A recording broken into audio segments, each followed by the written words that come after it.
Hobby जरूर रखें जिसको करने में आपको आनंद आए। कभी कभी ऐसा होता है कि हमको खुद को नहीं पता होता कि मुझे क्या करने में अच्छा है, राइट? तो आप सभी को पहले तो पहचानिए कि आपकी हॉबी क्या है या आपको क्या करना अच्छा लगता है, लेकिन साथ साथ आपको अपने मूल्यों को भी, आपके मूल्य क्या है, आप क्या सोचते हो, आपकी संस्कृति क्या है, इन सभी चीजों को भी आप धारण करें।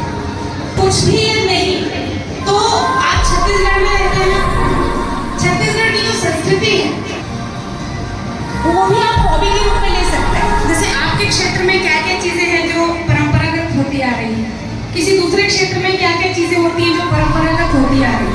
जैसे तो उसमें अर्पणा बनाते हैं, वो रहन से जो बनाते हैं, राती लड़कियां कौन बनाती है? देखिए कितनी कम हो गई इसमें। हम लोग जब छोटे छोटे थे तो हम लोग लेके हमारे घर में जब पूजा होता था बनाया करते थे।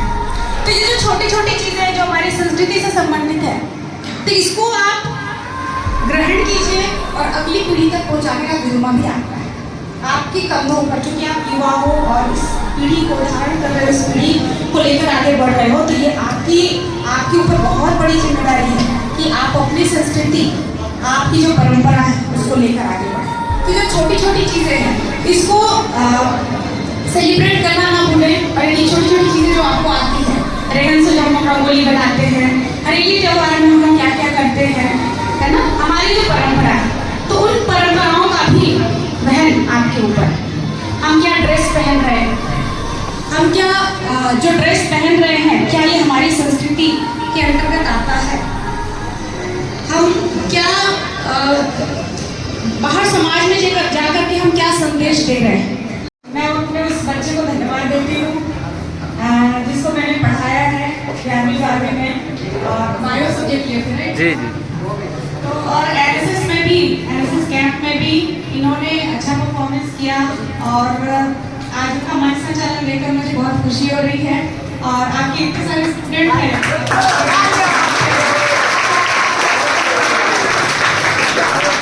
शिक्षक के लिए इससे बड़ा पुरस्कार और क्या हो सकता है, जिससे पढ़ाया वो बच्चा, जिसके इतने सारे स्टूडेंट हो, तो अपने आप मन गर्व से भर जाता है। तो आपको बहुत बहुत बधाई।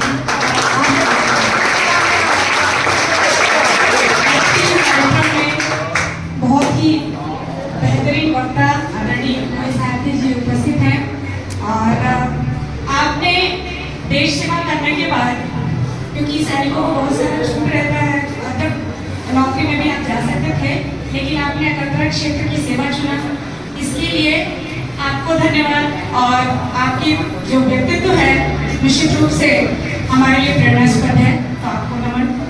और अब आते हैं आज के इस यह जो कार्यक्रम है, मैं बहुत ज़्यादा नहीं बोलूँगी, लेकिन यहाँ पर जितने हमारे बच्चे बैठे हुए हैं, हम सभी यंग एज के हैं और ऊर्जा से भरे हुए हैं।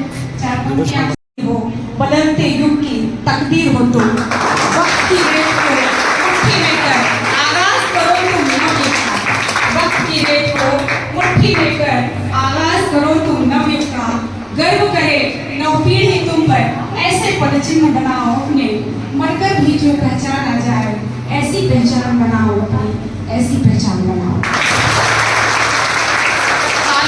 ऐसे जीवन को आलोकित कर दो, साहस की किरणें चमकाकर, तुम तम का पथ अवरोधन कर दो, तम यानी अंधकार, तुम तम का पथ अवरोधन कर दो, कंगन पायल की तोड़ो बेड़ियां, कंगन पायल की तोड़ो बेड़ियां, खुले विचारों की चुनरी ओढ़ो, सजाओ कलम अपनी उंगलियों पर, न्याय के लिए लड़ना सीखो, न समझो खुद को अब कमजोर, न समझो खुद को अब कमजोर, बुलंद जुबान को करना सीखो, तुम अपने दम पर करो चढ़ाई, तुम अपने दम पर करो चढ़ाई, ध्वज शिखर पर लहराना सीखो, और न बनो दीप जो डरे हवा से, न बनो दीप जो डरे हवा से, सूरज की तरह दमकना सीखो, और जिनके कर्मों की बेवक्त गवाही, ऐसे सत्कर्मों को करना सीखो, ऐसे सत्कर्मों को करना सीखो।